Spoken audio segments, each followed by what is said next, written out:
Welcome to the Awaken on Purpose podcast, where each week you'll hear inspirational stories of heart-centered leaders who have awakened to their higher purpose and taken that leap of faith to follow their heart and make an impact in the world. Get ready to be enlightened, empowered, and transformed with your host, Jennifer Spohr.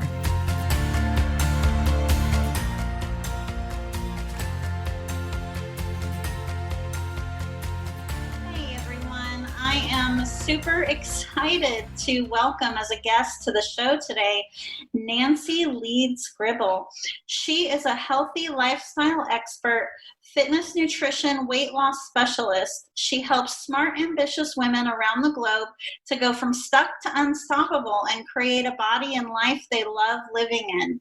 Nancy loves being alongside her clients as they transform their body, mind, and soul and rediscover their strong, confident selves so they can live life to the fullest. She offers her signature program, Hustle and Heart, group accountability programs, and is available for speaking and workshops. You bring the commitment and she brings the tools, guidance, and support. I'm just super excited to welcome you to the show today, Nancy, and I love the name of that program, Hustle and Heart. Thank you. Thank you. I'm excited to be here. Nancy, I know this is a big question, but what inspired you to do the work that you're doing today? Oh, it's a big question and a big answer. So basically, it came down to my life was pretty much running along at a great clip. I was a very successful realtor in Tampa, Florida, married. I had one son. Everything really, life had kind of seemed like it had really gotten to a point where I wanted it to be and was taking off. I was doing fantastic. And as life will do, it turned on a dime. My husband was diagnosed with stage 4 glioblastoma. At the same time, we were hit with the market crash of 2008. I lost my husband a year later. I lost my career. I went completely bankrupt. And there are a series of other things that happened the few years after that, but it became very apparent, one, that doing the career that I once loved wasn't going to work anymore as a single mom. And I was trying to find what to do. And I gravitated towards what I always loved, which was health and fitness. And it just kind of evolved from there, but evolved more from, hey, I just want to help women lose weight. I wanted to help them get out and go for their dreams and their desires and live life on purpose, because I found myself in this waiting zone and I was like waiting for life to happen. And I realized the only way it's going to do is by action. And so I love to say it's not just about the weight you lose, but the life you gain. And it's not even really all the time about the weight. It's about your health and how you feel. And if you feel great, you get out there and you do more and you take more risks. And that's how I got into it. I love that. And it really sounds like you're in your element, in your purpose doing this work. I'm sorry also to hear about your husband. Oh, thank you. Thank you. It's interesting because for myself, it also took some significant life shifts and a tragedy. For me, it was the loss of my mom to stage 4 cancer to really serve as the catalyst for me to stop thinking about change and actually take action. And especially in the work that you do and with your clients, I'm sure you gain insight into this as well. But why do you think as humans that most of us do that we kind of live in this place of being comfortably unhappy, and it takes something significant to happen to us for things to shift? Why do you think that happens? Yeah, I think it's such a great question. And I think it's what I like to call the curse of someday. We tend to think we always have tomorrow. we always have tomorrow. So we let the minutia and the busyness of life, and we all have it, but we let it take over. And the more it takes over, kind of the dreams and the desires, they get pushed down to the wayside. And we find ourselves saying, I'll do that one day.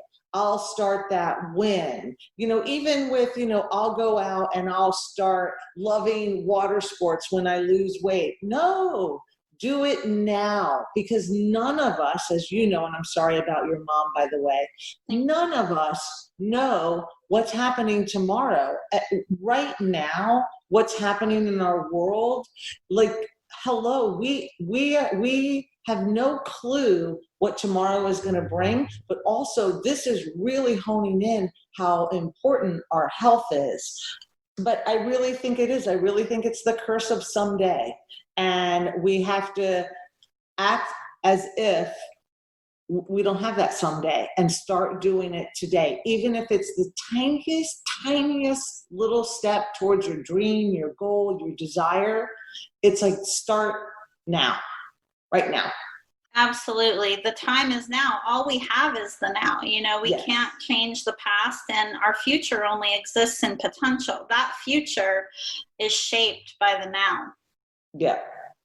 And I think there's another component to that is a lot of, and I find this true with women, they start to feel bad for wanting more or wanting something different. It's like, well, yeah, I have it so good, and, my life is nice, and who am I to be dreaming more or to be wanting more or to feel I should, something should be different about me. And the question is, who are you not? Like, that's what life is. Like, wanting more, going for more doesn't mean that you're not grateful for what you have. And actually, the more grateful you are for what you have, then the more you can go and live your dreams and desires. And then the more you can give for other people. And so it's such a trickle down thing. But I think that is the other part of it with women, especially. Yeah, I think men feel that way too, but more so women, because of this patriarchal society that we've been living in for so long, so to speak, right? It's like women have this role of nurturer, and many of us are taught, myself included, that we need to put everybody else before ourselves. But it's actually the reverse, because when we don't take care of ourselves, we're only able to try to do for others for so long, and then we eventually hit a wall. What many people don't initially realize is that once you establish clear boundaries and decide what you need to do to preserve your well-being and happiness, you're actually able to give back to people in a much bigger way. Would you agree with that? 100%. 100%. I'm sure you're familiar with the saying, you can't pour from an empty cup. Yep. And it's so true. If you're not taking care of yourself, you really don't have all that to give to somebody else. So you have to put yourself, on your own to-do list, really, right? Like, you've got to schedule time in to take care of yourself. And that might mean saying no to somebody else, but that's okay. Like, it's okay. But I do agree 100%. Yes, absolutely. What you said about scheduling and being able to say no to people is really key too, because, a lot of times so many people think the people in their lives are mind readers or something, right? It's like, it's our job, it's our responsibility to set the expectations for our boundaries and how we want people to treat us. Yes. Every experience in our lives shapes who we are. What experience in your life do you feel has been the most significant in shaping who you are as a person today? Becoming a single mom. hands down. I mean, even when we decided to have Alexander, that's my son, I pretty much had the mindset like, okay, my husband will take care of him, and I'll do my thing. I didn't know, how great a mom I would be or anything like that. And then when God said, here you go, I'm entrusting you, you realize it's not this world, it's not just about me. Like, it's not, I maybe want to take care of myself or, go out and do things. I wanted to, and I needed to be the absolute healthiest and happiest version I could be for him.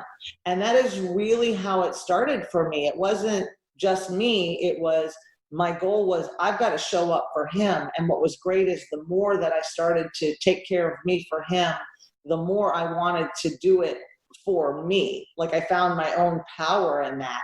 And it really is that was really the defining turning point for me, was I've got to show up and be an example and be the healthiest version for him so I can be around as long as possible for him. So that would be it. I love that. And, that probably serves you really well in helping your clients who have children too. 100%, because of course I'm too busy, I'm too tired, and I don't have any money to join a gym. Or right now, I don't even know if you can join a gym anymore, but all these things I can truly relate. I was 100% bankrupt. I was working nonstop hours, but I had no money, no sitter. So I learned how to I trained myself. Like, I get up at 4:35 a.m. and I found a little spot in my garage and I would start working out. And I got it over with the day, so it didn't interfere with anything else. And I just kept showing up. And the more you start doing one little habit, then they all start trickling in. And I love to say with women, like, we start celebrating our own successes, and we're teaching at the same time our body, like, yes, I can do this. I got this. And that's really how it happens. And that's when I work with women, just depending on where they are on the spectrum, but I'm like, I really do understand. And it's not finding the time. We make the time, and you can make the time. We have to figure it out, and it can be teeny tiny steps. That's okay. It's totally okay. But a little tiny step is better than no step, right? Absolutely. And it's really all about prioritizing, because no matter who you are, it's never all done, right? And there are only so many hours in the day. That goes back to what I'd mentioned earlier about establishing those clear boundaries. And I work with my own clients on this as well in terms of managing their time. It's like, you have to decide what your priorities are. You have to decide what is going to be non-negotiable for you every day, and then everything else falls into place around that. Exactly. And I love that you said that, because people ask often, how do I start? And it's, you decide. You simply decide that now is the time. Yes, absolutely. There are, especially right now with everything going on in the world, there are so many people at a crossroads who are revisiting their values and what's most important to them. And chances are they were probably feeling called to make a change before, COVID. So what would you say to those people in terms of advice for how they could start taking action? On anything, I want first is know where you're at, like really know where you're at, and know where you want to go and why you want to go there, like why you want something to be different. It's so key. And then formulate a plan. And you don't have to do the whole staircase. You can formulate your plan for just the first step, but decide what that's going to look like, how you want it to look, and then just start. Honest, if it means having a conversation with somebody, if it means, reading something different, or it could be something much bigger than that. But it honestly is know where you are, know where you want to be or what you want to happen, and then figure out a plan. And you don't have to know the whole thing, but you got to figure out how to start.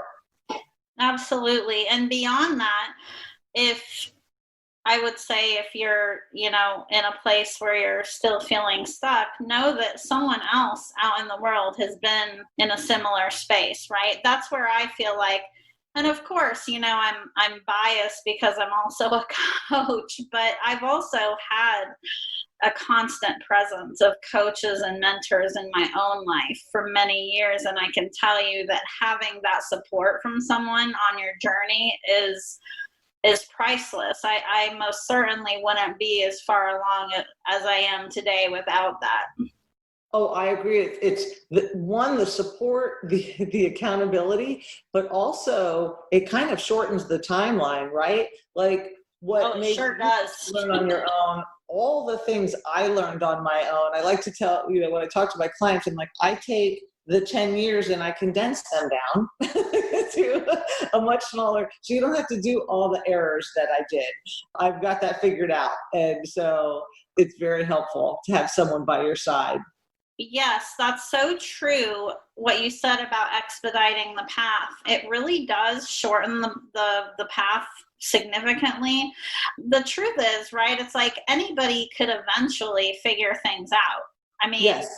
It's really all about your willingness to bet on yourself, to invest in yourself and to decide what's more valuable to you, right? Mm-hmm. How valuable is your time? Correct. Yeah, I agree. Nancy, how can someone find you if they want to learn more about what you're up to or connect with you? Oh, I would love people to find me. I have a website. It's my full name, Nancy Leeds, that's Leeds, Gribble.com. And that is the best way to find me. And I always have on there, I run various free mini groups for people, and they can range anywhere from nutrition, like I'm getting ready to do a free Shake the Sugar challenge. They can be free clean eating. They can be desire mapping. But, so there's always something on there. So it's great for people to hop on my newsletter list, and they'll be able to see what I'm up to next and hopefully join in. That's awesome. Nancy, it's just such a joy to speak with you, and I'm really happy that you were able to join us. Thank you for having me. I'm happy to be here. I really appreciate the opportunity. Thank you for listening to the Awake and On Purpose podcast. Please visit us and subscribe to the podcast at awakeandonpurpose.com so you never miss an episode. To learn more about how you can connect with your higher purpose and take that leap of faith to make your impact in the world, visit us at jenniferspor.com. And while you're there, be sure to join our email list for exclusive offers and a weekly dose of inspiration.